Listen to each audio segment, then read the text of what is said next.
Move on. I don't even want to stand up anymore. We are live. Yeah.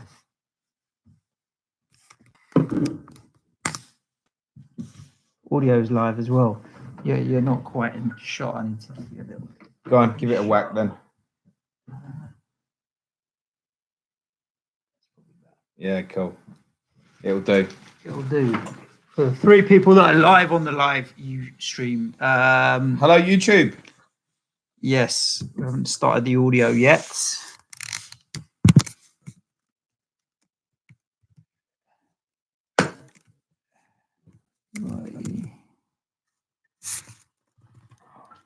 What a state. Right. Audio is recording. We're recording the live podcast YouTube, so thank you for joining us. We may not interact on the chat as much because we're doing the live show, but guys, I've just given us some hearts already. Heart eyes. Hi, Mark. Ricky's there again. Hello, Ricky, Ricky. having another week off. Ricky doesn't work Sunday night. What time do you call this? James said 7:30. Yeah, I know. Traffic, Christmas, and then and then we've just had beer dilemmas, but we'll talk about them in a minute. Right, Spike, you good? No. Hello, everybody, and welcome to PlanetFPL, the world where everything revolves around Fantasy Premier League. My name's Suj. My name is James. And it's Sunday night. We're live streaming on YouTube. So hello to all you YouTubers who are on the stream right now. There's a massive whopping 15 people. Oh, really nice. James has literally scooted down from White Hart Lane. You still call it White Hart Lane, do you? The new White Hart Lane, is it? The lane. The lane. And I've jetted across here because I'm out of action for a day and a bit. So we're streaming on a Sunday, which is rare. We have very rarely recorded when the game gets just finished or the points haven't even been updated. We recorded when there's still a game to go, but yeah.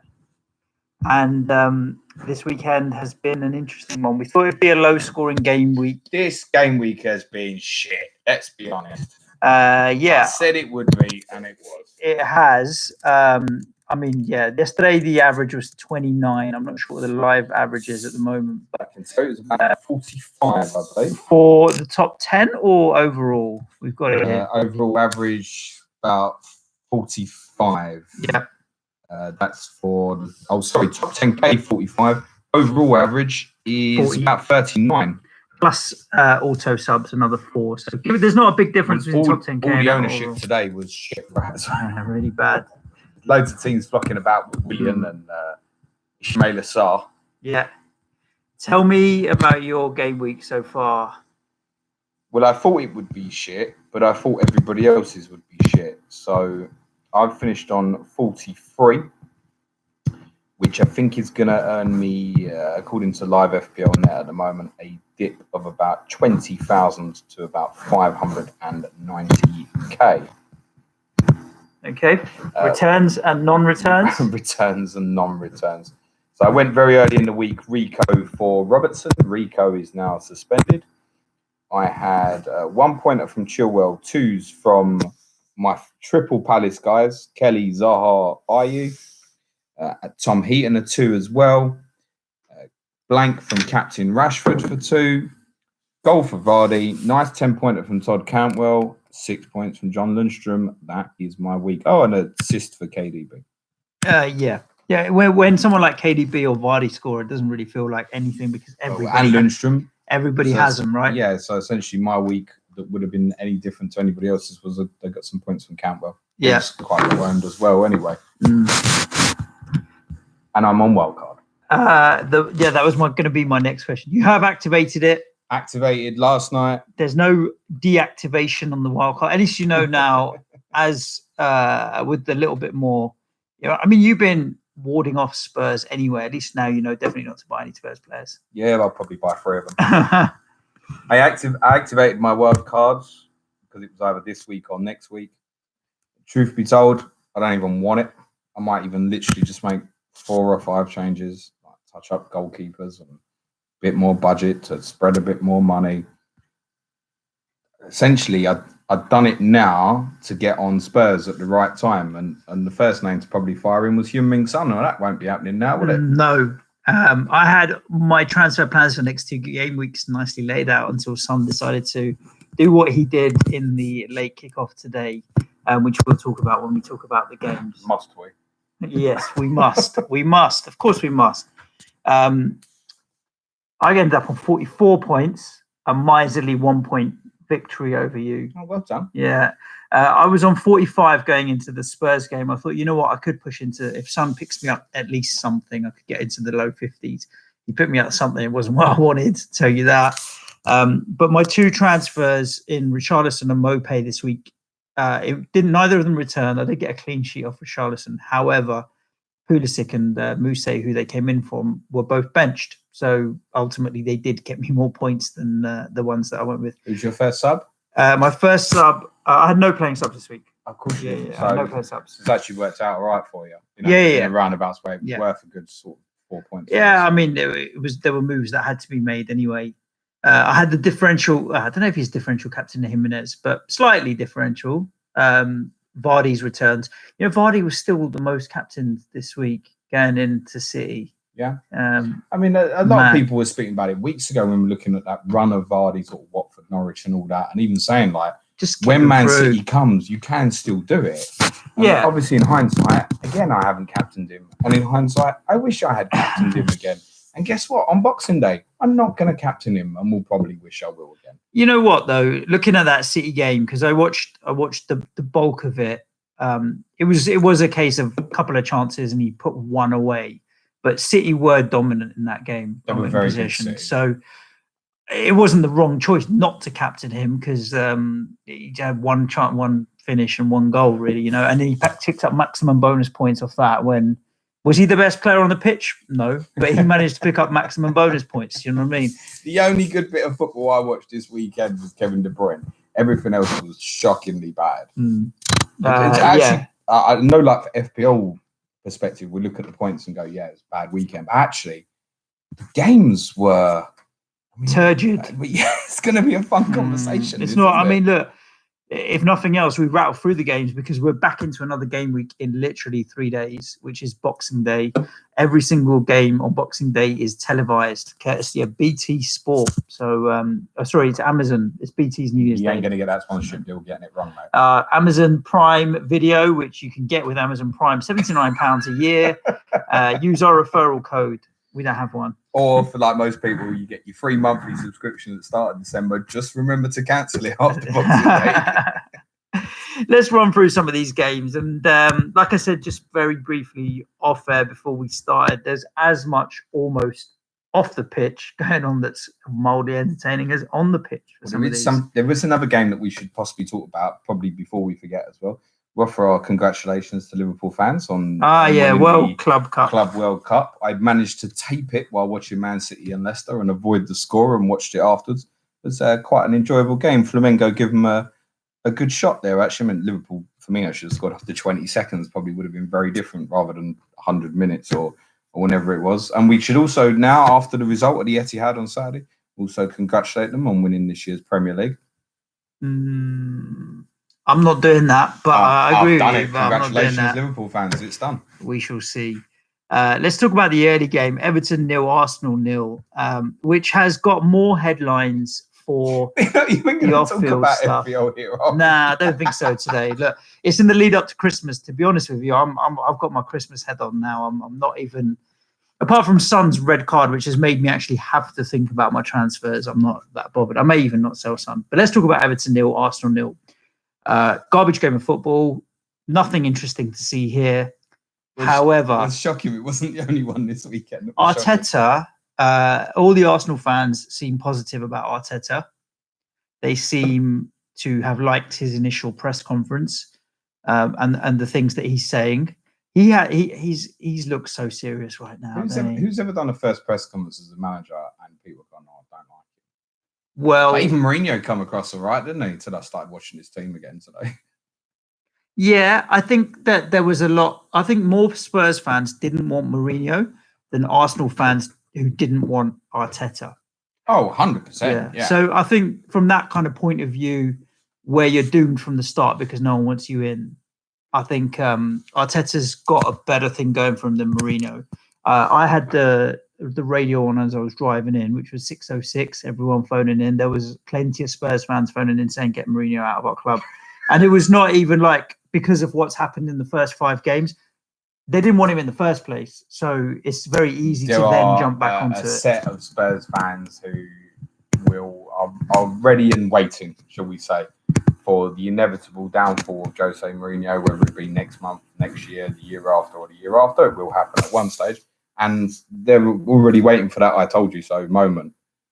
I said when he was appointed, we're going off track, but just to say, like when he was appointed, I said I'm going to say all my opinion now, and I ain't saying it again. Yeah. So we kind of know what's going to happen. What do you think about this AFTV get out of our club stuff? I think the timing of it's weird from the people that have started this. So I think this has been coming and building for quite a while, and the whole thing with Simon Jordan on TalkSport has probably built it to the point where a lot of people are like, "No, we got to do something now," because it's become even more mainstream. By the way, this is great for AFTV. Any publicity is good publicity. Yeah, but I don't think they're approaching it with that how.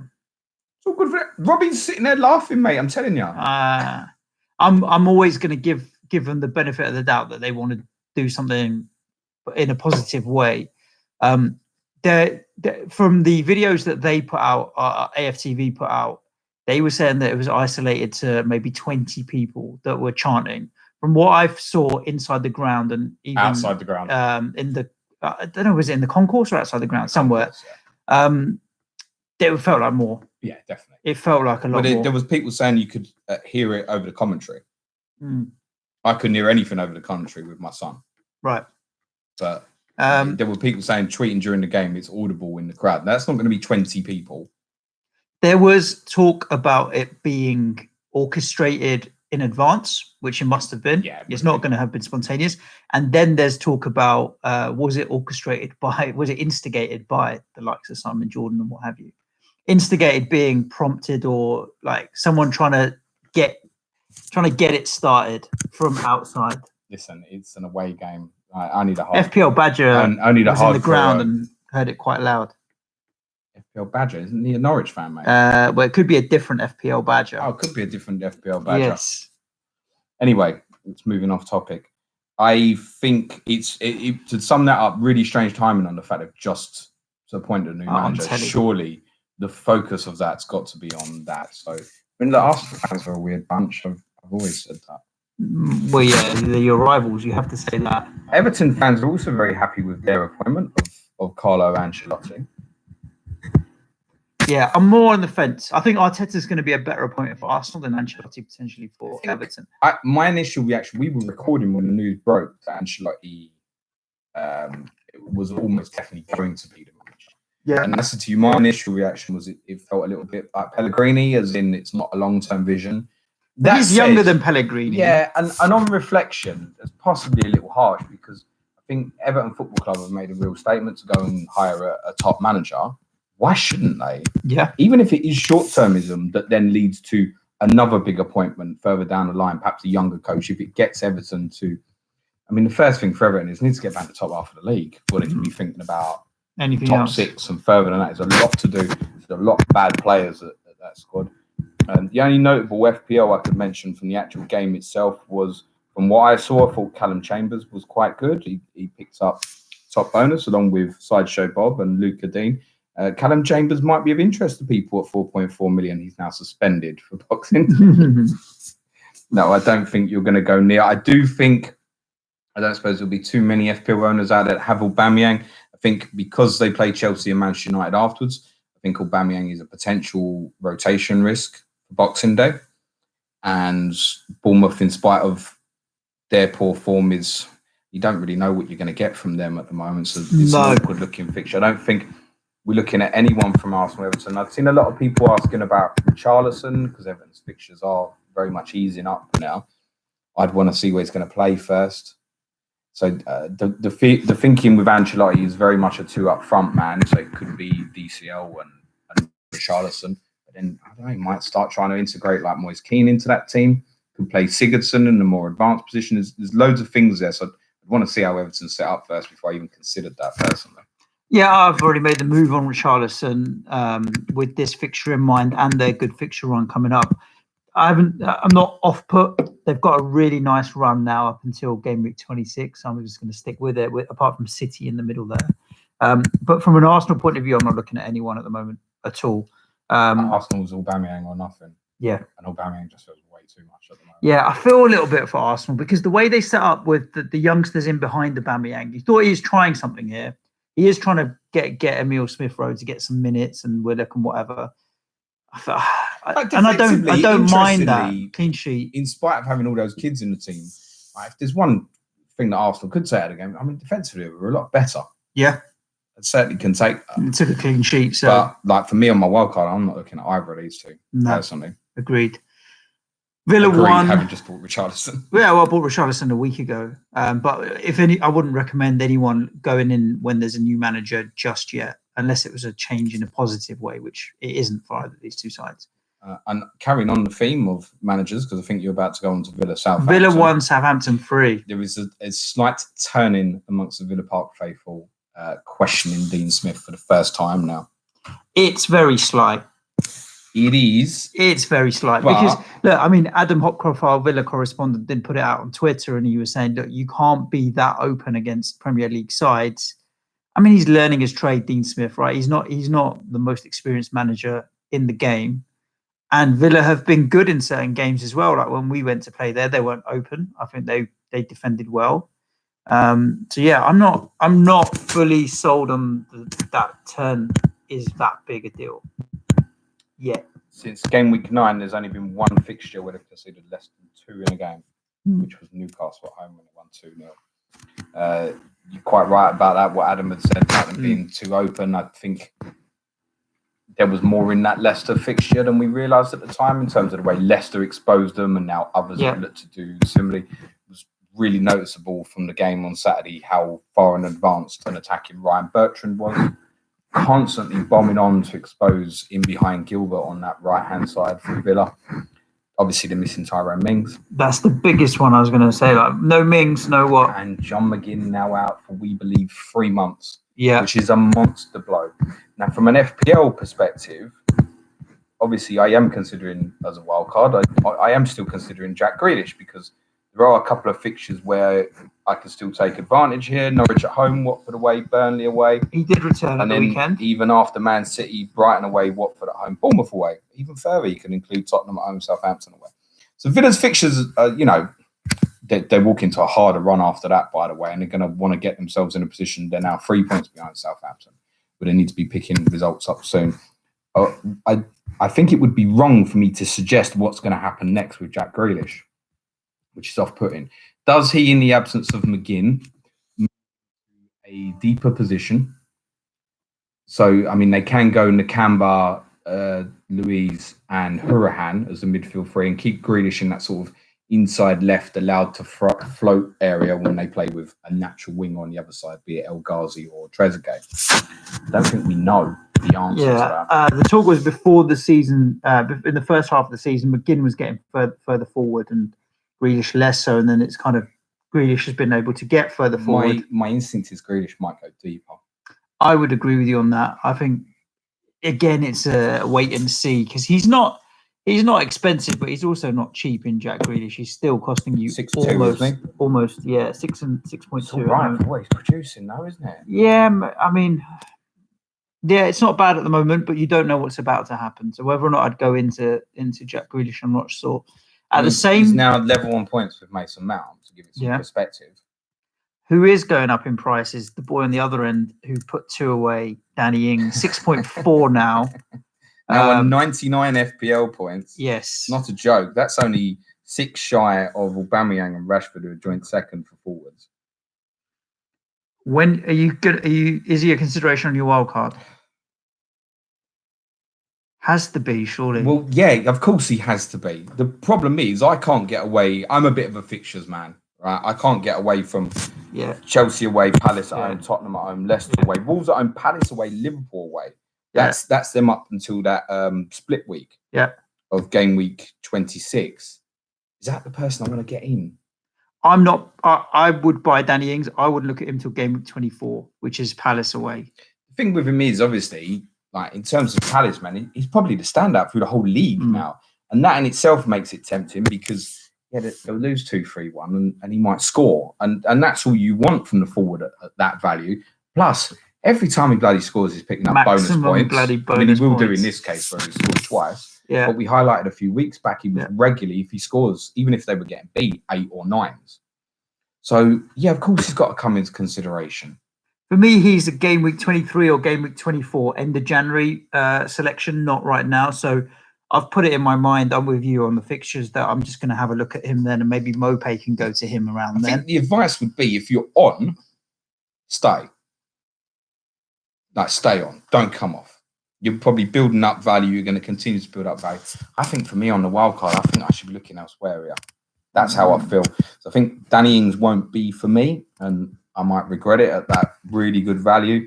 They're both of them. You could make a case that Grealish is arguably the best value midfielder at the moment, and Danny Ings is the best value forward. You could make a case for that.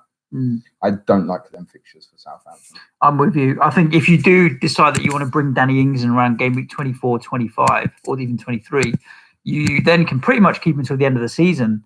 The only thing that would then make me want to potentially sell him is if Southampton ended up getting relegated with 3 or 4 weeks to go, or I think there also has to be, although we have to get over this joke and slighting about him of injuries and glass ankles and hamstrings and all that kind of stuff. Yeah. There has to be an element of doubt that he doesn't play one of the next 2 fixtures because of the 48-hour turnaround and the issues that they've suffered previously. Yeah. That has to be a risk. And look, essentially, anybody who's got a fixture on the Saturday in game week 20, which is 14 of the 20 teams, certainly in attacking areas, the majority of players are going to be a risk, I guess. But then there are certain ones like Kane, it's probably all right, isn't it? Yep. But then, am I going to be a madman here and pay $4.5 million more for Harry Kane than Danny Ings? It depends what your strategy afterwards is. It's funny you're saying you didn't really want to play your wild card. Even General, when he was on who got the assist, was not really enthused about the wild card right now. Let's talk about Bournemouth 0, Burnley 1. Late goal for Burnley. Jay Rodriguez with the only shot on target. 5 shots. DJ Westwood 5 up with the shots assist in the game. Yeah, not 5 shots on target. I think it was 5 shots in the game. I think it was Adam again, Hopcroft, who put out the XG for both teams. It was 0.14 for both of them. 0.14 for both. Yeah, that's bad. Dull. Yeah. This fixture made Everton and Arsenal seem like game of the decade. Yeah. Yeah, properly abysmal. Diego Rico suspended for the Arsenal fixture in the week. As long as you've got defensive cover, I presume you stick with that if you've built up the value. Yeah, he's just going to go on the bench now for a week. I am considering Rico's in my squad at the moment. He might be in it on the other side. I suspect he won't be because I've decided, as much as I really don't want to about with goalkeepers, as I'm on the wild card, I really might as well with how Villa are performing defensively at the moment. And I may well be on Aaron Ramsdale. Is he still top scoring keeper, or he's up there? No, he'd be about 3rd or 4th. He's up there in the top few. Let's just have a check. He'd be about 3rd. Henderson's top now. Schmeichel's 2nd. With the assist, which we'll talk about. I think that's correctly awarded, by the way, but we'll come back onto that. But Ramsdale interests me for 2 reasons. One, he's likely to go up in price between now and Boxing Day. It's quite close to it. So he's already in the squad, technically, at 4.6. If he goes to 4.7, it just gives me that little bit of insurance, price protection-wise. Yeah. And fixture-wise, they're okay for a run up until game week 28. So it's one that really could carry through up until, game week 28. I'm sure that's the League Cup final, game week 28. So they're scheduled to play Chelsea at home that day. It's not a great fixture, but it does cover that off. It's a game that I know will happen as well. Game week 31 is probably where we're looking at using the free hit. So, there's Chelsea at home, game week 28, Liverpool away, game week 29. But then it's Arsenal, Brighton, West Ham, Watford, Norwich, Brighton again, Villa, Sheffield United, Burnley up until 28. Might do me the job, He's a decent. They're not great defensively. I've always said I wouldn't go to them defensively. If I go Ramsdale, I'm not having Rico as well. No. You can't double up on their defence. No, not a chance in hell. So if I go Ramsdale, Rico's going to be out. Mm. But Ramsdale, timing-wise, is a decent consideration for me. The only one I'd be considering, Burnley, Charlie Taylor back in the team at the weekend, 4.2. Clean sheet. But their fixtures are ugly. Burnley, I'm not considering at all at the moment. There's no one there that I particularly want, other than maybe for my North team where I need to, because I've got not that many to select. But you've got Manchester United at home, followed by Villa at home, then Chelsea away, Leicester, Manchester United again, and then Arsenal. Now, Man United and Arsenal have shown that they can be got at. Even Aston Villa can be got at. So I think it's not as bad as it can seem, because Burnley on their day can give anyone a game. It needs to be their day, though. Otherwise, they're not.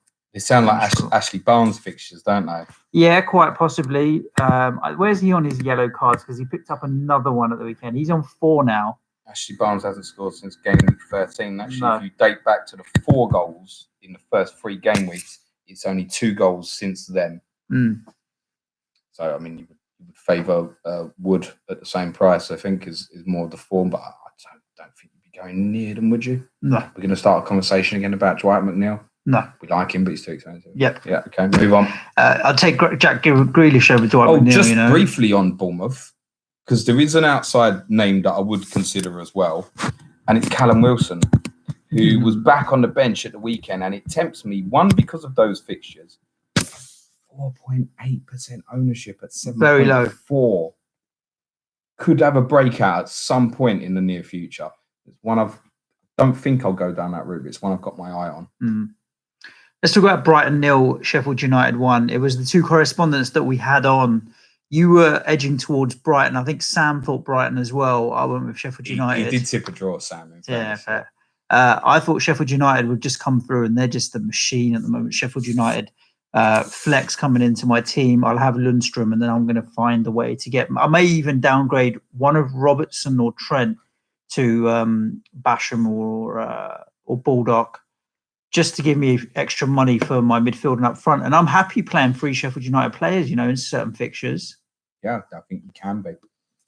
On the fixture itself, this was a bad day for Brighton and a good day for Sheffield United. Sheffield United were not at their best, but probably had all the best chances in the game. We'll come on to Almirgeddon in a bit, but McGoldrick's now going to take over that handle, isn't he? Yeah. Yeah. Poor fella just can't score. I don't know how he misses that when he side netting. Probably will go down as miss of the season. But he's doing a great job for the team. McBurney coming. He's a nuisance, McBurney. He looks old-fashioned. It's the low socks and it's quite stocky. And we took the goal really well. It was interesting. Obviously, Tomo had said on Clash of the Correspondents that he thought Mousse probably wouldn't play. Would be dropped. Yeah. He came on. He was lively as Mousse. Yeah. I just don't know if the personal problems and all the rest of it that Tomo spoke about might have had an impact here. But he was lively as, defensively as, reliable as. I don't have a problem with the Henderson assist because quite simply, how often do you see that on the cross? Intended target.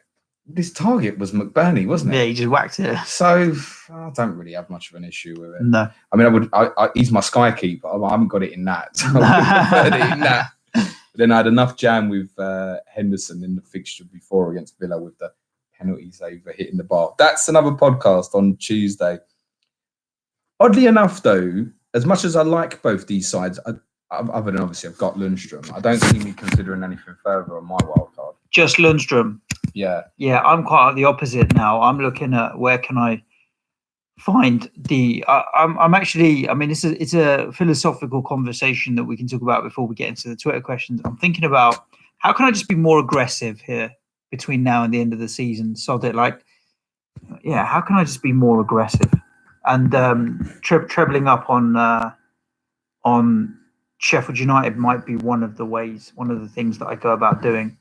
Also, bringing in Fleck this week means if I bench Heung-min Son for a couple of weeks, I'm not worried about it, really, to be honest with you. He's suspended to the 11th of January now. Which is against Liverpool, by the way. So you're not looking at Heung-min Son now until game week 23. Right, let's talk about someone we get to. But Sheffield United, one interesting thing we can talk about. Tomo has said that he's going to captain Lundstrom against Watford this week. Yes. And who am I to argue with him? Following that, they play City away and Liverpool away. Now, they've got this amazing record where they haven't lost away from home since January. Yeah. Do we play Lundstrom in those 2 fixtures?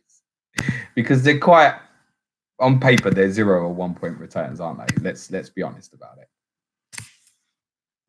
Yeah, it's interesting. I'm fascinated by these 2 fixtures because I really want to see Sheffield United go up against City and Liverpool. And I really think they could cause both of those teams trouble. And I'd like to see them cause trouble and get about and win. And you know that they're going to be up for those games as well. City are definitely beatable when you go up against them now. Liverpool, I'm not sure because we haven't seen it yet this season. I'll be playing. I don't know if what I'm going to be doing affects my opinion, but I'll be playing Lundstrom. So yeah, my instinct at the moment is to be leaving him out for 5. Yeah, I can't see myself leaving him out for both at the moment. My alternative is Martin Kelly, and I'm just having a look here. Palace have got Southampton away. It's an option. And then the game after that, they've got Norwich. So Kelly, probably from a defensive point of view, will get me more points. That's good cover, yeah. I will feel sick seeing Lundstrom score a goal on the bench and get bonus points in either of those. Rico's another one who, once he's back from the suspension against Arsenal, offers a decent little cover. Yeah. You might, if you've gone down the Serge Aurier route, Norwich away, Southampton away, you might argue those are options. Mm-hmm. I don't think I'll be starting Lundstrom in those 2 fixtures, but otherwise, Tomo's advice was he was on the fence well, to be honest. He said he was on the fence. He said he would probably play him against City, but not against Liverpool. Yeah, was his thinking. I don't know if that could, in his case, that could well be in relation to what cover he's got as well, and what cover the cover he has, what fixtures are there for him when they play Liverpool is a possibility. I'd be amazed if he leaves him out at all. I wouldn't be surprised if the bastard captains in both game weeks. Yeah.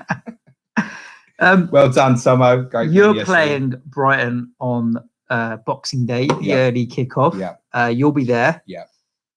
They weren't good, but they have been good. Yes. You were not good today. What do you think? No shit. What do you are you worried about that game in any way? Oh yeah, massively. Yeah. Yeah, massively. Okay. Because they're a far better football team than us. And I'm that's not, you have to understand, that's not me being pessimistic on the base of today. To go completely off track. When I bought Lewis Duncan to my Sky team, I said, I'm telling you, pick up passing tier against Spurs. They will have more of the ball than us. Now, the difference is in that fixture is there might be things that we can expose of them. Because they've still got weak points defensively. And I think in and around the area of Dale Stephens without the ball, although Dale Stephens has had a very good season. But yeah, I'm worried about it. I know they're gonna dominate the ball. So yeah, and they're a good football side, and I worry about them picking up the ball in between the lines. Now, there's a chance that Jose will pick the same Dyer and Sissoko, and they'll just sit 5-10 yards deeper than they have done in recent games to stop that problem of which Sheffield United did really well at the weekend, by the way, with their blocks of without the ball, they just funnel into back 5 line, midfield 3 line. Go on, what have you got? So they're happy. Whereas on the ball, Sheffield United want to outnumber you. They don't mind being outnumbered without the ball in that position because they're going to say, well, go on then, sling it in. You're going to beat Basham, Egan, O'Connell in the air. They're not worried about that. And they really did shut down the lines. I think Freeman played quite well, come in for Fleck, who was suspended. Fleck should come back in, by the way. They shut those lines down with that midfield 3. I'm not sure that we'll do that. Gross and Trossard were taken off quite early in the game, I think. Yeah. I'm interested. I bought Mopé this week and he didn't return. And it's always that when you buy a player and he doesn't return straight away, then you always can kind of, did I do the right thing? Yeah. Did I do the right thing? And I want to see him return against Spurs to make sure that he was a good transfer to bring in. Few people on the live stream just talking about some replacements. Don't worry, we'll get to Spurs very, very soon. Let's talk about Newcastle 1, Palace 0. We all had our eyes on this juicy clean sheet for fucking Martin Kelly until Almiron burst that bubble. £5.8 million, 0.4% ownership. Get him in your wild card. Go on. He's in.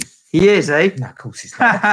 Don't be silly. Look, ridiculous. Sometimes you got to be brave on catching someone on a run, right? And I think once the seal has kind of broken, he'll be banging them in. Yeah, of course he will. Straight into Manchester United away, followed by Everton at home, Leicester, Wolves, Chelsea. I wouldn't even look at Newcastle. No. Fixtures, man. It was interesting because I was out during the 3:00 games at a family day, and I was trying to keep an eye on the scores and that. And then literally it was about 4:40, and it was everybody going like, "What do we do? Is it the end of the world?" Get water in and keep your loved ones close. Loads of people messaging me back like, "Oh, that's blown my Crystal Palace clean sheet." Yeah, guess what? Do you know what? It blew mine as well because I got Martin Kelly. Yeah, and it blew me an extra point for Wilfried Zaha as well. So yes, it cost me points.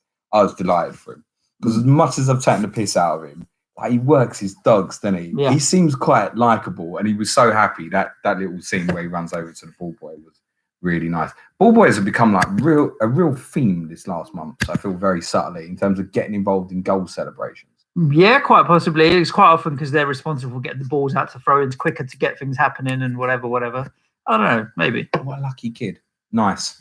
Yeah. They'll be printing the T-shirts. I was there when Almiron scored. This kid will be telling his grandkids, I was the only person to ever get a cuddle off Almiron for that one goal that he scored. I'm not with you on that. I think Almiron, once it's happened now, I think you could see him going on a run. And I've got no evidence for that whatsoever. The guy scored 48 FPL points so far this season. 10 of them came in the last game. That's more than 20% of his points for the whole season in 1 week. However, Newcastle kept another clean sheet. I bought in to my North team Fernandez because he was the best value 4.4 million defender that I could afford from the Northern teams, and he returned straight away with a clean sheet. So happy days. I was just going to mention him because he's not off my radar. I don't love their fixtures, Newcastle, but they're well capable. And actually, just looking at his numbers since he got back into the team for the draw with Wolves in game week 10, it's 42 points since then. That's not bad going at all. You're averaging at near 5 points a game, which I don't necessarily think is sustainable, but this is a guy that would potentially sit on your bench most weeks anyway. The reason I'm considering him, and Son's red card has probably completely influenced me not to now, was for me on my wild cards, two big decisions I had to make. One I've already made, and the second I think is now in force. The first decision was, do I go with or without Mane? Bearing in mind, Mane was in my squad. I wouldn't swap from Mane to Salah. Was I prepared to go without both? Okay. I decided, yes, I'm going to go without Mane. And I'm still going to stick with that, even without Son. Okay. The second choice is, then what do I do with Trent and Robbo? Now, the thinking possibly was to go no Liverpool. And then if I was going to do that, like defensively, you could just completely go sub Lundstrom as the top. Yeah. Kelly, Rico, Fernandez, Hanley, Charlie Taylor, Bulldog, O'Connell, whatever, right? There are shitloads of options in that value range, even if you want to go up a bit, your Serge Auriers, Johnny Evans at Leicester, etc. Mm-hmm. But I think now I'm probably enforced. I'm going to go back to Trent and Robbo, I think. So it probably rules out a Fernandez for me. But yeah, decent shout. I think he would be the pick of them defensively. Almiron, jokes aside, like no. Just no. It's a real gamble. Yeah. It's a real. I might get him in my North team. So's hanging on to Wilfried Zaha on my wild card. Is that the most stupid thing ever? No, you made your bed. You got to line it. You're not allowed to sell Wilf Zaha until January the 1st. However, he hasn't been good. He hasn't performed like you'd have wanted him to do, getting him in at all. Not yet. I would certainly need returns in these next few. A couple. At the moment, he's probably going to stay in it, I think. Yeah. So I just don't see that shifting, say, from him to Grealish as being worth it when I've got 0.2 up in Zaha. It looks like, unbelievably, it's going to go to 0.3 up as well. And a keynote on Wilfried Zaha for Boxing Day. Ryan Fredericks is suspended. Means Zaha against Zabaleta. Probably. Go on. We never know. It could not be. What is he going to play instead of Zabaleta? Ben Johnson? I don't know. He can play Johnson. Not to be confused with the sprinter who took... Was he the fellow who took drugs?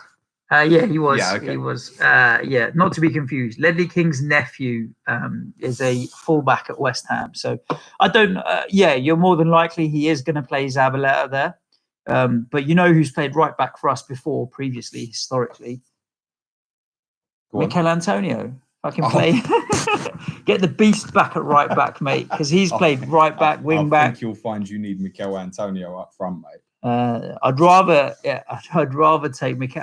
I don't care where he is on the pitch, as long as he's on the pitch. Norwich 1, Wolves 2. Good comeback for Wolves.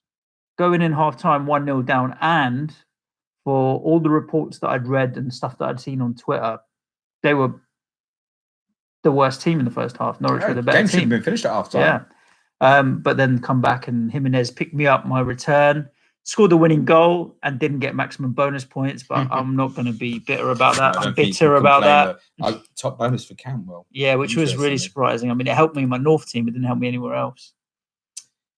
Yeah, this ended up, like on paper, it's not a bad result for Norwich, but actually on reflection, it becomes a bad result because like they should have won this game. Southampton won. And doesn't help. Watford won, so yeah, that's not really going to help. But I think it's safe to say Norwich are looking at relegation now. But their run's ugly coming up as well, Norwich. So I mean, Pukki's not under consideration with me. I guess he could fall in line. You can make a case for Pukki and Ings like sitting in your team, just get on with it, and then you can go with Vardy as a front three, build your money elsewhere. There's certainly a case for that with the points that Pukki and Ings are on. I think Cantwell now might well hang around for me, actually, because I'm probably going to get that value back up. I already bought him at 4.9 at a bad time. He's at 4.7 right now. He's going to go back up to 4.8 this week. That's nearly a certainty, especially with him playing Villa as well. It's a good time. And Spurs Palace at home afterwards, United away, Bournemouth at home. I said it looks ugly. The FDR looks ugly. But it's over a prolonged period. It just doesn't look great. I can't see them getting out of it. No. I just can't see them scoring the goals that's going to outweigh what they're doing defensively. And Godfrey's now out for months, isn't he? We mentioned it on the final play on Friday. We didn't have the information. He's out for a couple of months. Interestingly, Grant Hanley, who's very close to dropping to 3.9, but probably won't now, was back in the team at the weekend and captain. It's worth noting that from Grant Hanley's 4 games this season, he does have 1 FPL point. But if you can sit that playing there as your third sub, that's what I meant. If I was going to go so budget defensively, I think if he drops to 3.9, I'll definitely get him. Yeah. Because then that's a playing 3.9 million defender. That's at under no value, if that makes sense, right? So he really does become worth looking at. Just the other one on Norwich briefly, massive blow on Godfrey. Buendia played really well at the weekend. He's 6 million. Too expensive for this game, in my opinion. But his performance in that first half with the amount of chance he created and that slide rule pass for Pukki was a lot more what people were expecting from him back off the back end of the championship last year. And it's why he started at such a hefty price as well, I think. But that's 6 minutes too much. Wolves will have better days and lose like they did the previous game week. So I wouldn't begrudge them having this result. Adama Traore is under consideration for me. He is. Again, I think you're basing that on what you see with your eye test as opposed to his FPL returns. Yeah. Whoa. And I've already spilt beer on my laptop once today, so let's not do it twice. He's not a consideration for me at all, to be honest with you. I just think that at that price, you may as well just go cheap with Campbell. And you wouldn't really want a squad with both, would you? Unless you're really getting a premium striker in Harry Kane or Aguero I might end or up Aubameyang. with a team that's going to be looking like 4-3-3. Yeah. And then a sort of budget between Kane and Vardy and Cantwell, Traore, Kelly, Rico, whatever. And then play one of them at some point. Yeah, possibly. Yep. Doherty has had a price rise now. At the start of the season, we were all saying how expensive he was at 6 million. His ownership has never really been that high. Like he's never jumped above. His ownership right now is the highest it's ever been, 381,000 people. When you consider Mane's got 3 million people, I think he's had a price rise. The reason for that would be if you were a Trent or a Robinson owner and looking to get away with blank, and you're I've got all this money to spend on a defender, and then you look down and you see like Spurs playing Chelsea, don't fancy that. City playing Leicester, don't fancy that.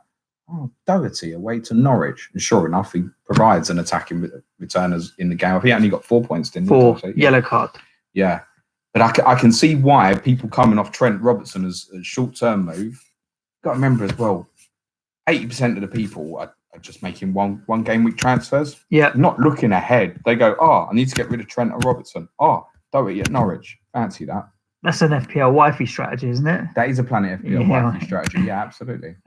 Yeah. I mean, look, he scored 2 and 3 assists. Last season he scored 4 and 7 assists. He's going to replicate his numbers from last year. It's just that he's £1 million.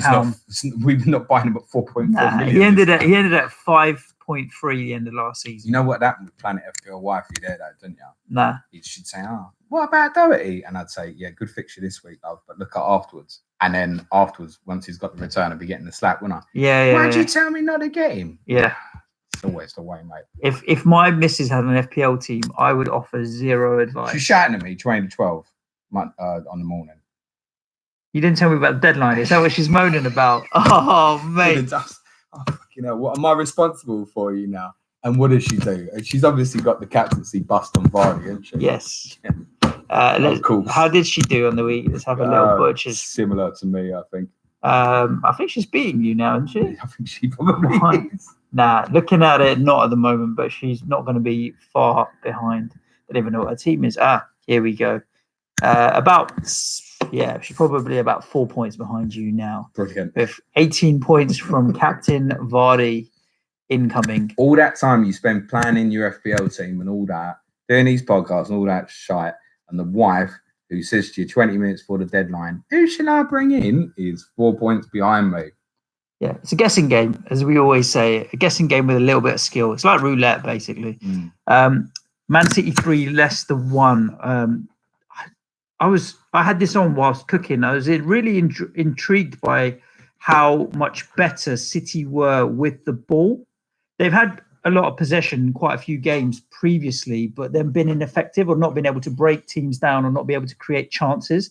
They just seemed that they used the possession a lot better against Leicester, who did sit in quite deep, or they were forced to sit in a little bit deep. I saw the teams and I thought Leicester would win.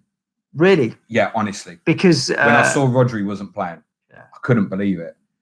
I actually had a moment where I was like, what is Guardiola doing here? What is he trying to achieve by thinking Gundogan on his own he's going to deal with like Maddison? I really saw the teams and I thought Leicester would win. And the game started and it went into a pattern.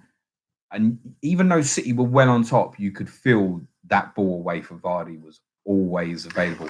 I mean, it always is. It's because it's over the top. What he does, Jamie Vardy, he goes through spells in games. You watch him, and I was watching him in the first 20 minutes of the game, and you think, right, is he working hard here? And yeah, trust me, he is, because he's probably the best at getting in the right position. And what I mean by that is, I don't mean getting into the box, in the 6-yard box like a Lineker used to be at the right time. I mean in terms of he is always on the move, trying to make himself available for the best possible pass, even when his team doesn't have the ball. A lot of good forwards only do that with the ball. Vardy does it best when they don't have the ball. So every time Otamendi or Fernandinho stepped out, he went behind them and gave the other one who was left as a real decision to make. And that's how the goal came. Yep. And it's also how the later chance when Maddison fed that beautiful ball for him the second time around is how that came back. If you watch back, just watch what Vardy does off the ball. He's so good at it. And that's why he remains a top striker in this league and almost indispensable from the majority of our squads, I think. Yeah. I'm sure Gareth Southgate is going to be trying to get him out of international retirement for the Euros. He won't start Vardy. No, but it's just a completely different option that it gives us. Who else do we have that's a counter-attacking, running in behind? I'd love him maybe to go. Rashford. And even if he didn't start, he's the sort of one I'd want. You know, when you go 1-0 up late in the game, you're trying to hang on. You know, England are so piss poor at trying to retain the ball. Get him He'll on run up the front. channels. Yeah, He brilliant. really will. But that said, obviously, City didn't play with Gundogan on his own. Yeah. It was still very much 4-2-3-1. Now, I thought that if they went that way, it would mean De Bruyne deeper. He didn't. Bernardo Silva essentially played centre midfield. And I thought he was wonderful to watch in that position. I think he could really progress in that position. He had moments there where I think it was a difficult game for him because I don't know if he's played there a lot when he was at Monaco before or in games for Portugal. I can't think so too much. Yeah, little moments on the ball remind me of Modric actually, which made me smile. He's just so composed and he's never panicked into anything he does. And I thought he was really disciplined in the game, which was impressive. So that's something possibly to watch out for. He absolutely, by the way, makes him a bad FPL asset. Yeah, central midfield at that price. But him in that position does possibly mean more time for Mahrez. Yep. Who he's still a greedy shit, but you want your FPL assets to be a greedy shit. I've had my fingers burnt with Mahrez already this season when I bought him in. But if they're going to work that a bit more with Bernardo, if there's a transition there, and we have to remember that David Silva is injured at the moment as well. But if there is a transition there, which is allowing De Bruyne to play higher, I think you might see more of Mahrez in the team. So I'm not suggesting go and buy. It's not someone I'd consider on my wild card. But yeah, something to watch for. I've got De Bruyne and Vardy. They only see me coming out with both of them. I think I'm going to let Ben Chilwell go. Yeah. I was going to suggest that you do that. I mean, you've had him for how long? And what kind of attacking returns have you seen? Started great. I think it was 8-6-6 or something I had. With the clean sheets, because they've been defensively good. But from an attacking point of view, he hasn't been getting the returns at all. Nope. So I think, unfortunately, he's going to go. Watford 2, Man United 0. So many, in whether it be Sky or FPL, had the armband on Marcus Rashford. Ineffective in this game. I suppose Watford outworked them. I suppose it was a better choice than Son. Yeah, true. Watford outworked them. They just closed down all the space. They were there tackling in numbers. Ismail Sarr actually has been getting better and better as the season's gone on. I think he's a good player. Doucouré managed to get himself booked, though. I think he's suspended for the next game, right? Is that right? Yeah, I'm pretty sure. Yeah, he's suspended. I watched the first half at home, and I dived on the train, and I actually missed both Watford's goals. Yeah. Well, the first De Gea. 25 Did you see the goals? Yeah. De Gea, unbelievable cock up. Really, I think he just thought it was going to bounce higher than it did, and it just went through his arms. And then obviously the penalty for Deeney. Yeah, if Watford play like that week in, week out, they'll get themselves out of trouble, I think. Well, I think you have to forget what's gone, and you only judge them on the last two games under Pearson and say they were very unlucky at Anfield and deserved to win today. Yeah, team spirit seemed good. Work rate was good. I think having Troy Deeney up top, and he did the interview on pitch afterwards as well. Is going to help. Will Hughes was great again. I thought he was really good at Anfield. I thought he was great again today. Probably more from a tackling point of view than the creative work. It's quite a little fella. He can play. He's composed on it as well. He is. But in the past, it's always been his attacking threat that's been more of an interest. But his defensive work was really good. He's obviously identified it quite quickly with Doucouré playing as an advanced 8 or 10, if you want to call it that. It looks like it could get the best out of Deulofeu going forward as well. I think Deeney's obviously happy to be the battering rams, another player that will benefit Deulofeu. I'm not suggesting going to Deulofeu, but yeah, they're one to watch in the coming weeks. That you are right, Doucouré will be suspended for the fixture at Sheffield United on Boxing Day. But then there's runs of games where do you know what? They've given themselves a shot. Because I would say with them as well, of those down there, the 4, they're the best defensively, you know. The 4, so Norwich, Villa, Southampton as the bottom 4 currently. Okay, they're the best defensively, honestly. Yeah, I agree with you. I think Norwich and Villa are struggling. I think Watford are the ones out of the 3. I think Southampton will get out of it as well. I now think West Ham are deep. Bournemouth are going to get sucked in again. I think Bournemouth are going to get sucked in. Change our minds like the weather on this, don't we? Yeah, I think Bournemouth are going to get sucked in. I'm more worried about Bournemouth than I am about West Ham. Put it that way. So pleased that you said Bournemouth will get sucked in when they're playing Arsenal. Manchester United lacked something.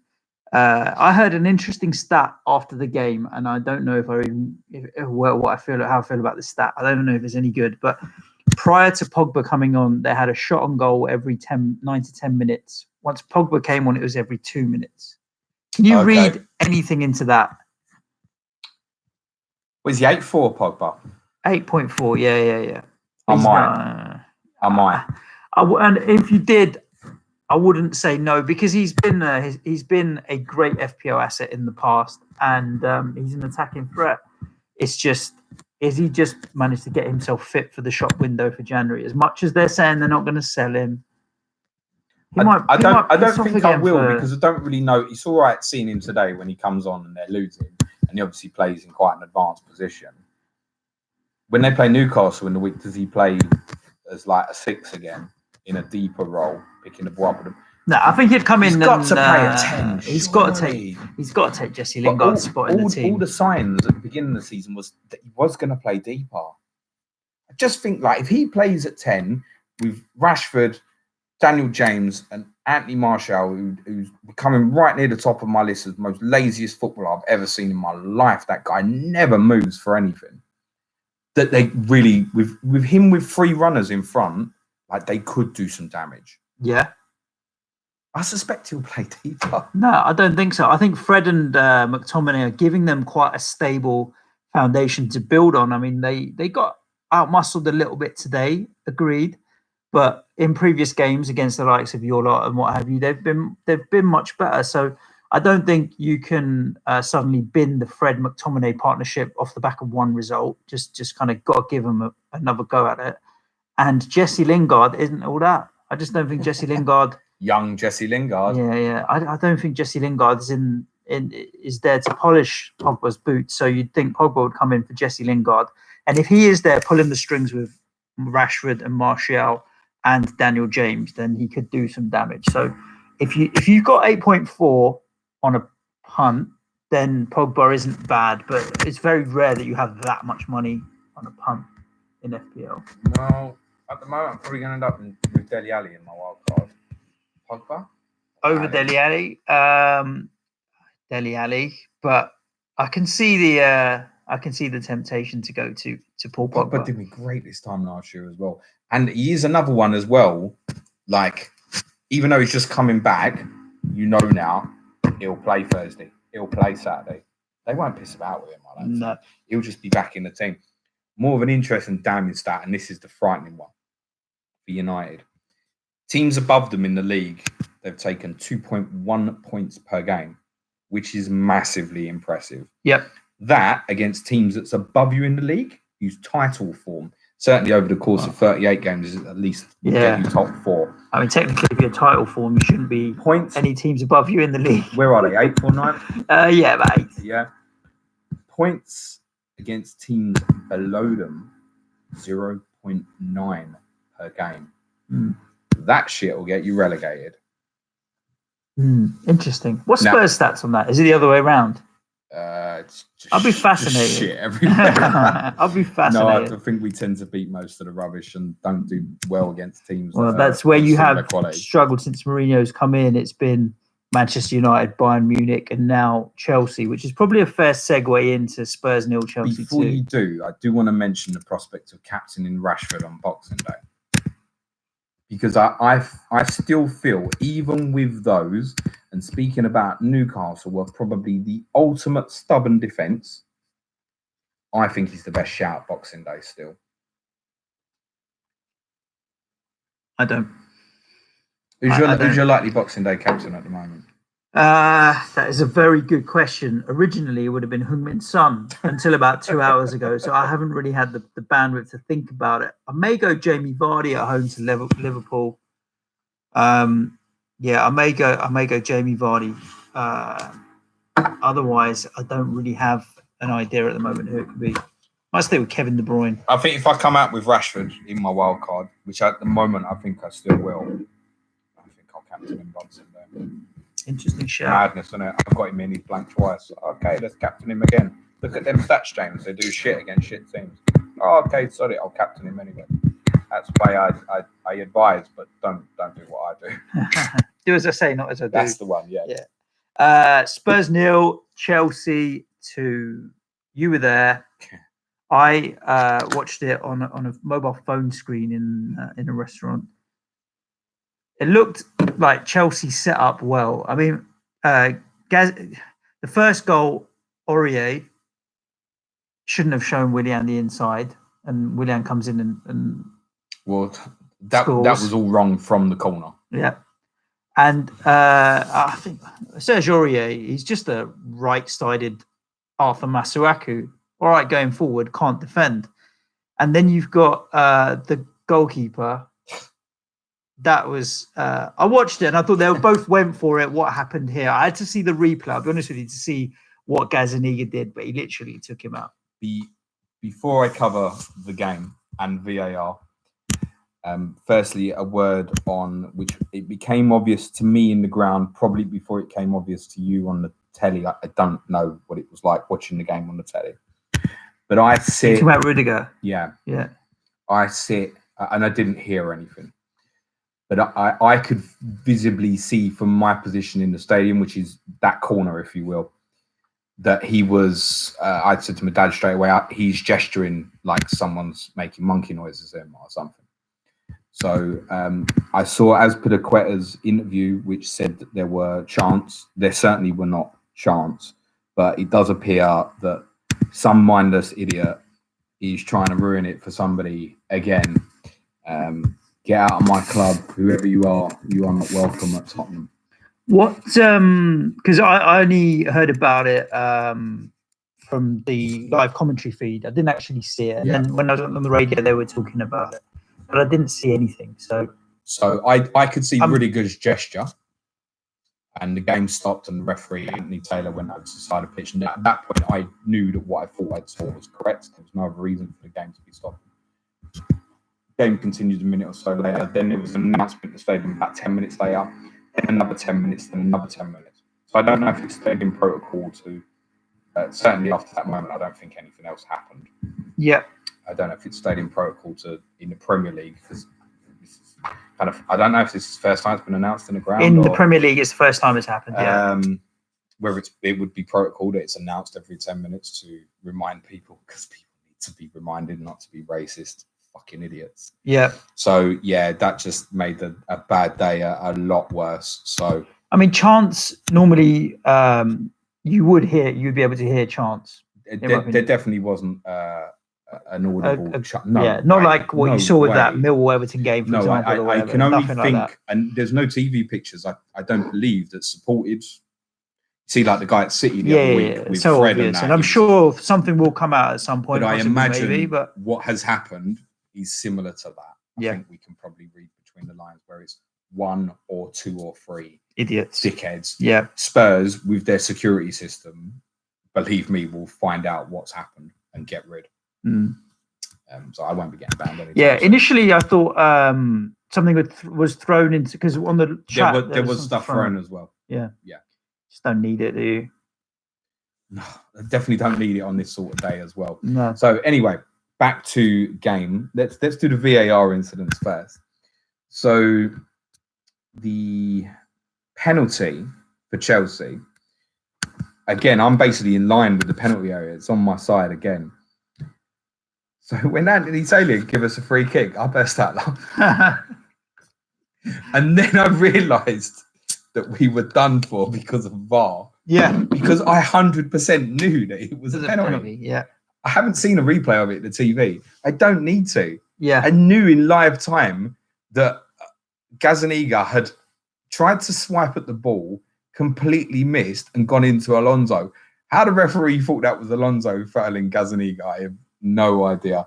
I told you, he is a wet lettuce in goal. He is rubbish, mate. And we've got to deal with it till, God, Hugo, hurry up. The long-term solution for Spurs probably is a new goalkeeper. I don't know. I don't know where you go and buy one. It was bad. And it was unnecessary as well. I mean, it was Alonso bearing down on him. It wasn't anyone else. It was one Abraham had disallowed in the second half, which I assume was well offside. He was offside.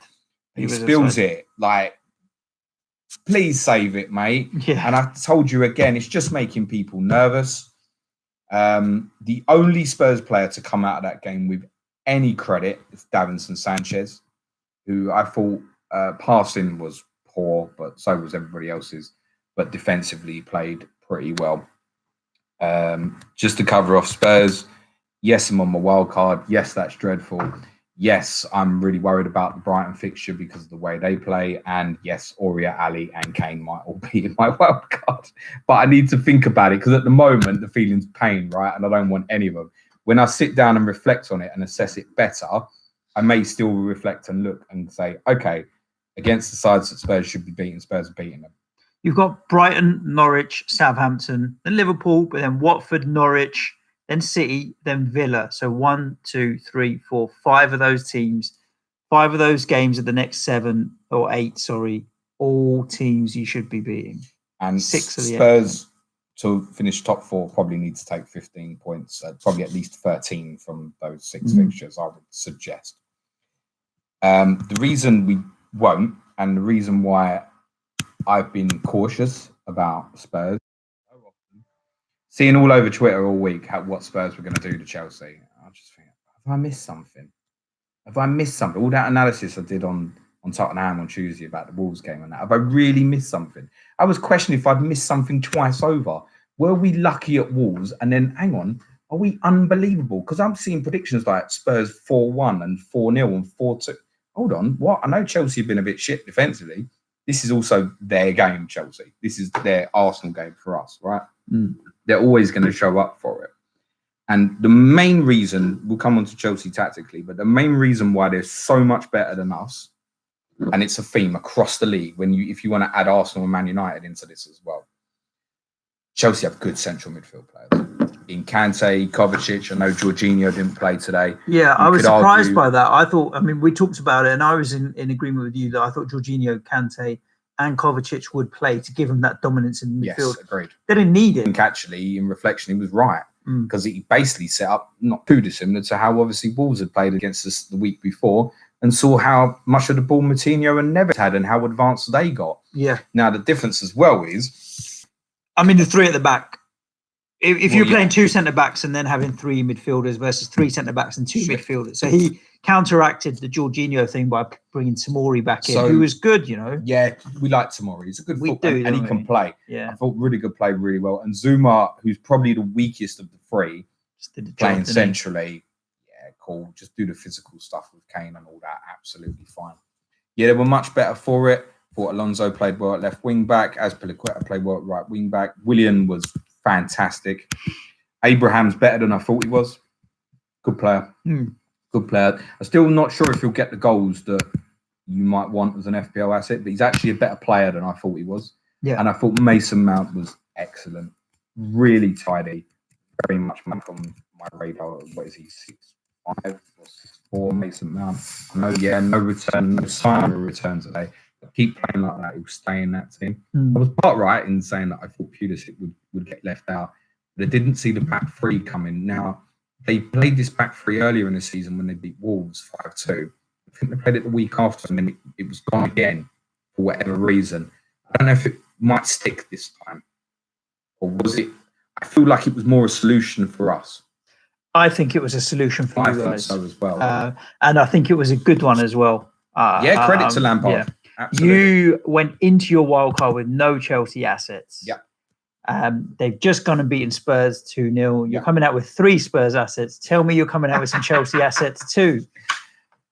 Don't think you can go in defensively because you just don't know. Well, Tomori is still cheap. Tomori. If they go to a back 4, is it Zuma? 4.8 million. If it's a back 4, is it Zuma and Rudiger? Tomori got back into the team. They kept a clean sheet. Just saying. I'll tweet at Frank Lampard that as well. Yes.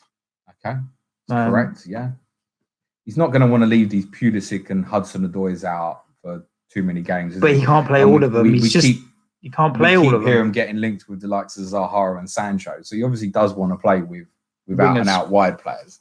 And therefore, I don't see Chelsea going longer term to like a 5-4-1 like a Newcastle do, for example. So I think the evolution of Chelsea longer term probably is more like a 4-3-3. Therefore, it's a risk, isn't it? So defensively, no. Mason Mount on my radar, Abraham on my radar.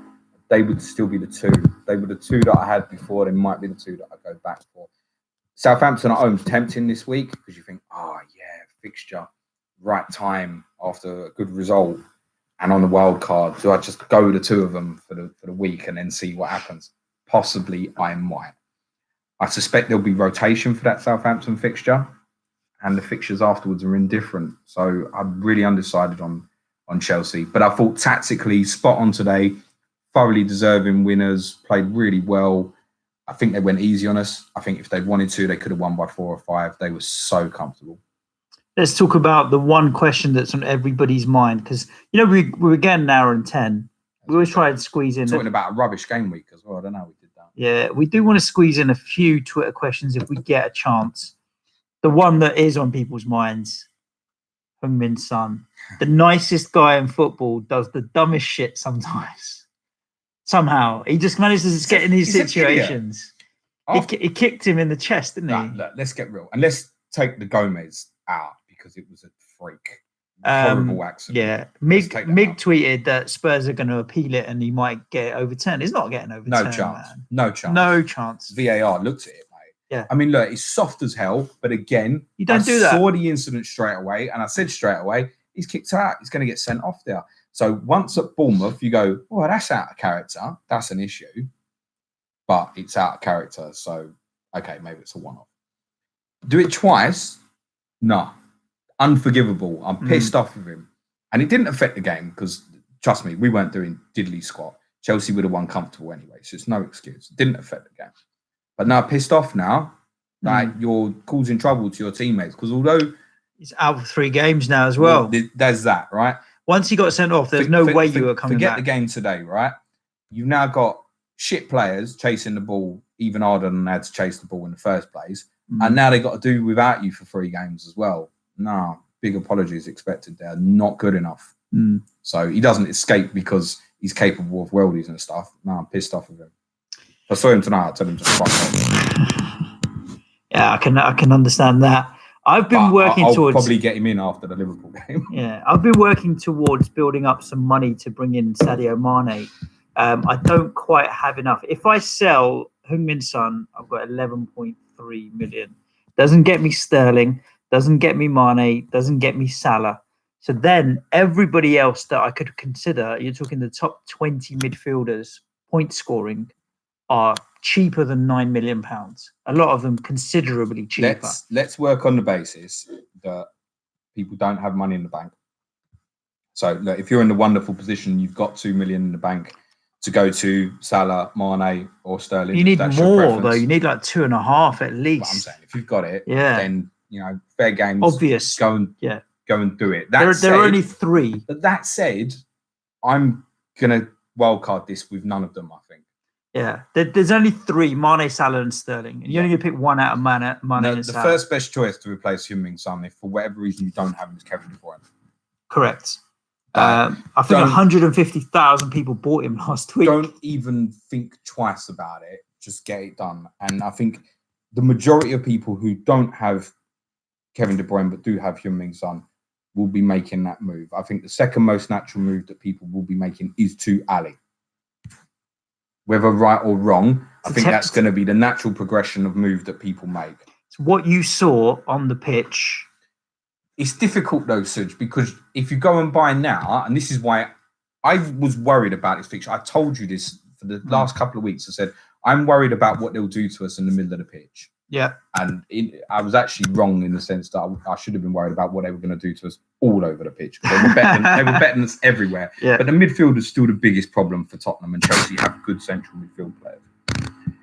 Getting Ali for these upcoming fixtures, what happened here and in the Wolves fixture where he tactically played deeper is actually irrelevant. You're looking at fixtures where you want him closer to Kane, and he almost certainly will be. Mm-hmm. So, yeah, if you want an absolute punt, ridiculous out the box, I think there's 2 unbelievably low ownership players in Eriksen at 2.8% ownership. That must all be dead. And Pogba, 3.1% ownership. That must all be dead. So Pogba and Eriksen at 8.6, 8.4 respectively. Riyad Mahrez 8.3. I think I'd prefer Mahrez to those two, maybe. I think I'd really look at it as a 4-week punt, maybe, because you're going to want to come back to Heung-min Son. Ali, so just pick the best fixtures for the next 4, and 3 of your 4 are very good. I was going to move Yarmolenko onto Fleck, and if I move Yarmolenko onto Fleck, it lets me get Raheem Sterling in, and I don't think Raheem Sterling's a bad shout over this period as well. I don't know. What are your thoughts on Raheem Sterling? Yeah, not against that. They've got. He's going to have a run soon. Wolves, Sheffield United, Everton, Aston Villa, Crystal Palace are the next 5. The fixtures, so they're okay anyway. Yeah. So it involves me taking a hit at that point, but I may the Sterling just problem is the rotation, isn't it? Yeah. Like there's going to be some in the next couple of weeks. Whereas say I think particularly with Ali, you look at it now and go, he's going to play all them games, isn't he? And so will Lucas Moura potentially. I'm not sure if Moura will have the fitness to do Brighton and Norwich. So I would say no. I guess at the moment that Eriksen will come into the team. I would have thought. And that's another potential. Could be a change of system. Could go to a back 3. Mourinho teams with back 3s just never work. Did you look better when Eriksen came onto the pitch creatively? Anything there, or because he's been getting stick for being lazy? No, I mean, Eric Dyer first half was absolutely atrocious. But was it better with him? I mean, the damage was already done, wasn't it? At 1-0, we had a chance till Gazaniga's complete brain fart. And if you really, really want to look different, but still want to look at Spurs, and you really want to look clever and impress your mates, don't be surprised if at 0.1% ownership, Ryan Sessegnon at 5.4 million might have a run. That was if you want to look really clever in front of your mates. Did you say? Yeah, I got Ryan Sessegnon in at 0.1% ownership. Yeah, no. I don't think he was even subbed today, was he, Sessegnon? No. I don't know what's going to happen. Do you know what? The performance today was so shite that he might scrap it up, and Ndombele might suddenly be in the team with Winks, and Sissoko might be on the right and Moura on the left. Yeah. So the sensible play here, if you want to stay within Spurs, is Ali. I think it is probably a short term because he's the sort of player you want to go back to for Son. Yeah. So if you haven't got De Bruyne. If not, it probably is Ali, or drop down further towards like Maddison's level and spread your funds. Once you spread the funds, you're probably not going back. The good thing with Son, from a personal point of view, is the value isn't crazy. Like I bought him at 9.7, he's 10.1, so I get 9.9 out of him when I sell him tonight. And you're buying back at like 9.7, 9.6, 9.8, yeah, something like that. So drop like a stone, mate. I don't mind that. He's got good ownership. 1.7 million players in the game do own Heung-min Son at the moment. So yeah, interesting. A lot of them be live as well, unlike a lot of others. Because obviously he didn't play at all till game week 3, did he? No. So didn't tear it up for a little while. So a lot of his ownership will be live as well.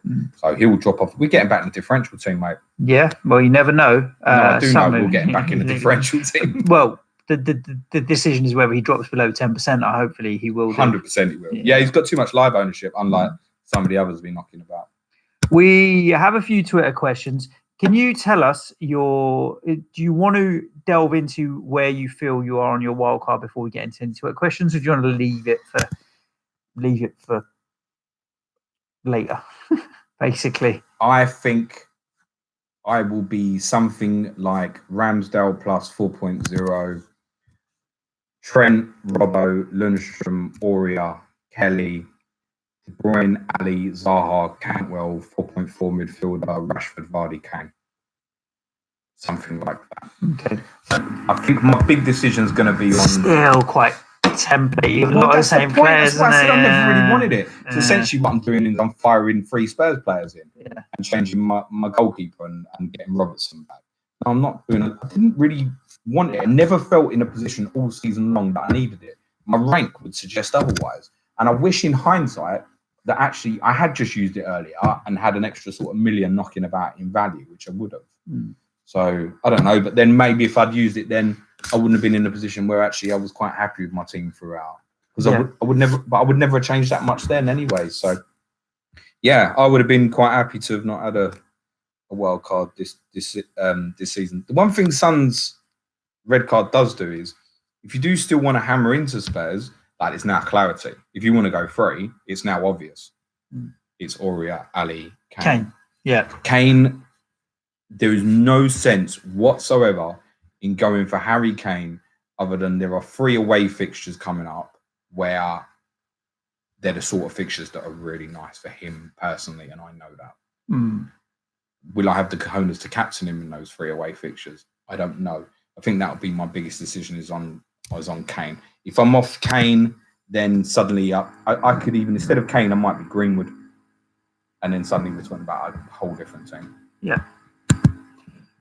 Let's do some Twitter questions, shall we? Aye. We've got about 10, 12 minutes. We like to keep it to an hour and 30. But a lot of these Twitter questions we have already answered, just having a quick look through. And also they seem quite quick. I suppose the advantage of a Sunday, perhaps. Now, Dr. Matt07, Matt Hall, hope you're well, Matt. He wanted you to go over your current wildcard draft and reasons for playing it in this week rather than game week 20. You just been over your draft. Yeah. Yeah, I know you said it previously. It's the fixture swing. Well, yeah. So if I was to go, say, Chelsea as well, like the swing this week is better. Although I think Spurs' hardest fixture, other than the one just gone of this Christmas fixture, is the Boxing Day fixture against Brighton. It is the right time to go in. I still believe that. I think also for United at home to Newcastle, like you could hammer in a Chelsea Spurs United team for this week and sack off Liverpool City and look very, very strong, I think. I think fixture-wise on the turn, it looks better to do it this week. You've also got more time to make a decision as well.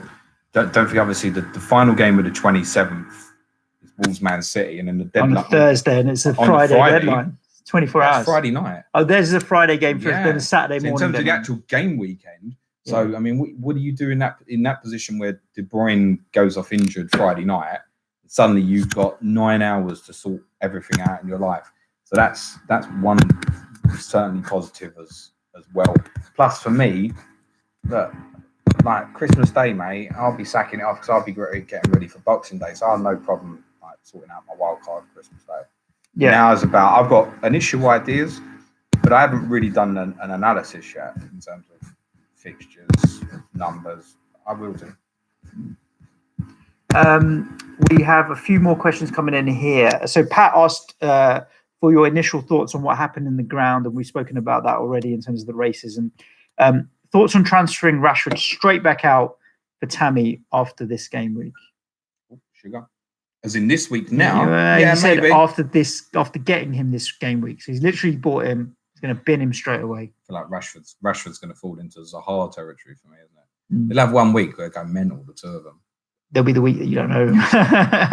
Yeah, absolutely. You know that. Our friend Neil Murray, hopefully Copenhagen isn't freezing your knackers off, mate, there, because it is cold. Is Son the nastiest nice guy around? And he's captained him this week. So you're not alone, Neil. Yeah, it might be, I guess. No, yeah. He certainly doesn't have that angel halo over his head anymore. People know now it wasn't a one-off at Bournemouth. That's true. Amber Redmond, our friend there, is asking, what's your highest ever FPL rank? Not at the end of the season, but throughout a season. I'll start, Amber, by saying I've never been inside the top 200,000 from memory. So something around about 220 or something. It's been so low that I don't even remember what it is. That's how I was the season before we started the podcast. The good old days. Yeah. And I used to be very good at this game. I finished 21k after game week 36. I was up to 7k, I think. Okay. And I had a brutal last couple of game weeks. And the reason was because the early listeners will know this, I'd always refused to have Spurs players, didn't I? Came mental. Game week 37, Kane scored 5 and was captained by most people. Then scored a hat-trick when he was captained again when he was going for the Golden Boot in game week 38. Absolutely killed me. And I still had an amazing double game week 37 that year as well. I was about 130 or 40 or something. But there were people knocking about, like genuinely like 200s with like Sanchez and Kane and stuff like that. I'm just having a rattle through some of these questions. They're all very quick fire, so let's quick fire them. This is a yes, no. Today's Spurs performance, a one-off, or might this become a regular feature when Mourinho takes on top teams? That's coming in from Shashank Patole. Cut a long story short, we're not going to be beating the teams better than us because the midfield is not good enough. Wow, it's so bad. It's so bad. I'd buy Dembele back in January for 4 months. Yeah, it has to be better than what we have. If I get five games out of him and he gets me to like an FA Cup quarterfinal or something, I'll take it. The problem with Jose is, and this goes a little bit, one of the things I've been trying to do is prepare myself for this bullshit football that I know I'm going to be watching for the next couple of years. Winning football's fine, isn't it? As long as you're winning, and it's not a culture that at Tottenham I think we're very used to. I think our culture is we'll try and do it the right way, like West Ham have that feeling as well. But as long as you're winning, the happy feeling stays and it's all right. The problem is losing under this guy is so bad. Yeah. Like brutally. It's I think he got away with it today because... I think they could have murdered us if they wanted to. Sorry, I mean the whole finger pointing at Mourinho because of the racism stuff that happened and the red card. The first question that got asked to him on the press conference was, talk to us about what happened with that. And then he explained how the ref came over to him. The second question was then around the red card. And it was already 3, 4, 5 minutes in before they even talked about, well, why did you set up like that? Or why were you not able to compete? And those things might overshadow why they didn't perform as well today. Where he has some sympathy for me, and where I'll certainly give him a chance is, and this is on Pochettino and the club, the state of that midfield is not Mourinho's fault. The state of the fact he only has one right back he can choose from, who's bog average, but he's actually not doing too bad at the moment, Aurea. The fact that he's got aging players who were out of contract in Alderweireld, Vertonghen, and Eriksson, who you don't know if they do or they don't want to be there, is also not Mourinho's fault. So he's working with what he's got, by all accounts, but so he's going to have to keep working with what he's got. Mourinho, unlike Pochettino, will get judged singularly on trophies. Yep. Not necessarily this season. But if we come to next summer, even if it's a League Cup, if there's nothing on the board, it will turn quick. That's how quick it will turn for him. And he won't, if he doesn't win something the following season. Last question for us today, James. All the other questions that we had in are basically who should I buy instead of Heung-min Son right now. Is Dele Alli and Martin Kelly in for Maddison and Pereira for a -4 a good idea, or am I worrying too much about the Liverpool game? And that's coming in from Stuart Bell at StewDog85. You are worrying too much about the Liverpool game. The -4 for that is crazy. I think Pereira played okay against City, and Maddison is always a threat. He's been Mr. Consistent for Leicester this year, just chipping away. He's never hauled, and he never really gets into double digits, but he just keeps chipping away with goal assists. I mean, if you're thinking of going that way, why not just go like Kelly to Pereira first, or Pereira to Kelly first, rather, and then Maddison to Dele maybe after, because the Brighton game is going to be difficult as well for Spurs. Yeah, this doesn't feel right. It's easy to say afterwards, but I know obviously so many people were captaining Son and Ali this week, and a lot of people saying to me, "If you owned Son, would you captain him?" No, but I went for Rashford before. I wasn't proven right. But I went for the guy that I thought. I think the best choices this weekend were like probably Rashford, Jimenez, or to be honest, like a City asset, or even Vardy because of the ownership coverage. So I really didn't see that. And I think even in them great fixtures, you're going to be brave to captain Ali. I'm going to have the same problem with Kane if I go that way. One note I'd say on Vardy, just planning ahead, I don't think he'll play against you on the 28th. Triple captain I've been talking about. You don't think so? I don't think he'll play against you. I'm looking forward to that game. I'm always tempted to just watch it on TV if I'm honest with you. It's not on the telly. Then I have to go. You have to go. I have to go. Because our friend Mark at FPL Badger does such a good job giving us Norwich info and interaction on Twitter, I will actually leave him with the last word, if I may. In light of the Sun ban, he is on wildcard as well. He is thinking about a Mane and Salah double up, and he's trying to figure out if it's feasible. Mark, I mean, that is a quarter, give or take, of your budget tied up in 2 players. And I almost feel like the Mane Salah double up is to give kind of coverage of if one doesn't, then the other one does. And it's too much money for a defensive strategy like that with Liverpool. I mean, they'll score goals, and if one doesn't, the other will. But it's too much of a defensive strategy with too much money for my liking. It's definitely viable. You just have to go a bit shorter up front. So you probably go in Vardy and then like things and budget or something else, something like that, which is still, it's fine. And you're probably cutting corners defensively to do it. Of course you can do it. My take on, for me, not going with Mane at the moment is looking through the fixtures through January. I don't see where I would captain Mane or Salah over Vardy, Rashford, or Tottenham asset at any point. And therefore, that's why I've currently taken the decision to go out. Now, when Spurs fixtures swap back to horrible, if you will, which is not 22. It's not the Liverpool fixture because there's others afterwards. But after, I think, the Norwich midweek game, Spurs play Man City afterwards. And Liverpool's really does go back to a stretch of greens. And that's where I'm thinking to move back. The other thing, obviously, to keep in mind is the potential double game week. Yeah. Which there's no news on yet. Now, bearing in mind, Monday's the 23rd. I would suggest if there's no word on Monday, is that right? It's the 23rd Monday? Tomorrow? No, it's the 22nd. 22nd. Today's the 22nd. What the fuck are we doing about? Monday's the 23rd. There's no announcement tomorrow. Yeah. There probably isn't going to be one till 2020. Yep. And the closer it gets, the less likely it is to be in January.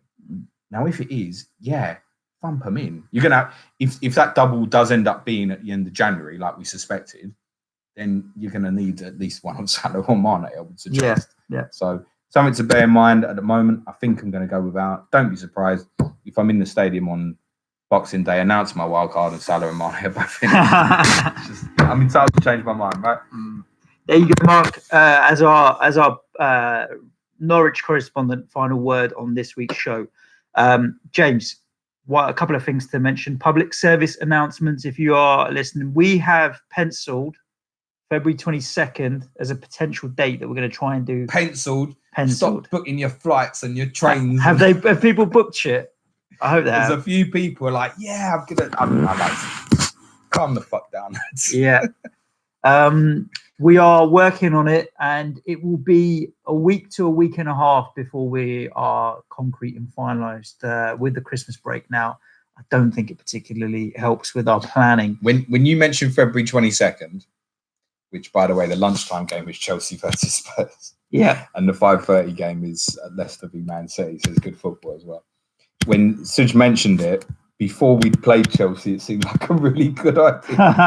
Now it doesn't feel like a good idea. We were joking around in the office, and I said that if Chelsea beat Spurs for the duration of the live show following on the game, I'd wear a Chelsea shirt just to wind James up. You might as well just put your Chelsea shirt on now, mate. And thinking about it now, I actually probably wouldn't do it, but it would be amusing. So do keep your eyes and ears peeled for that.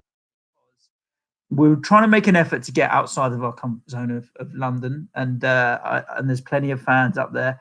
So yeah, we really would appreciate any support on that. We'll be making announcements as quick as we can. Week before is Valentine's Day. Start saving your money, get her some flowers, and get your license and pass out the week after. Saturday with Chelsea, Spurs, Leicester, Man City on the telly.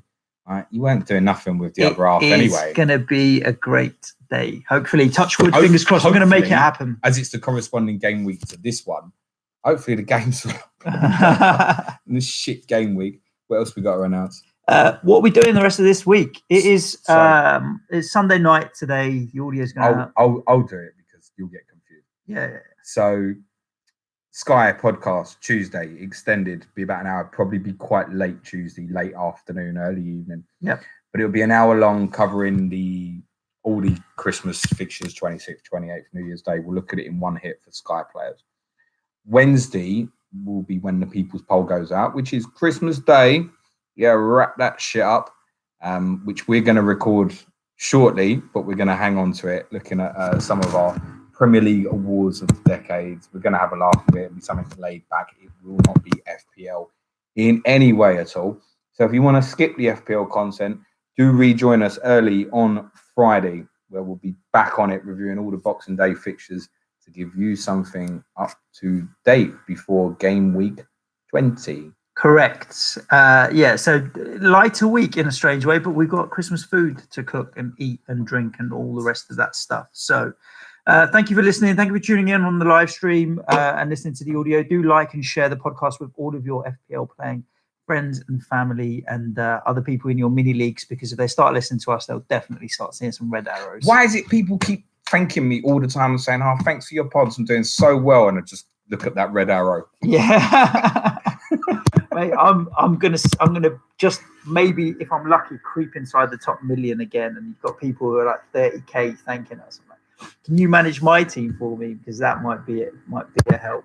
Thank you for the support all year. Happy Christmas. Merry Christmas to everybody.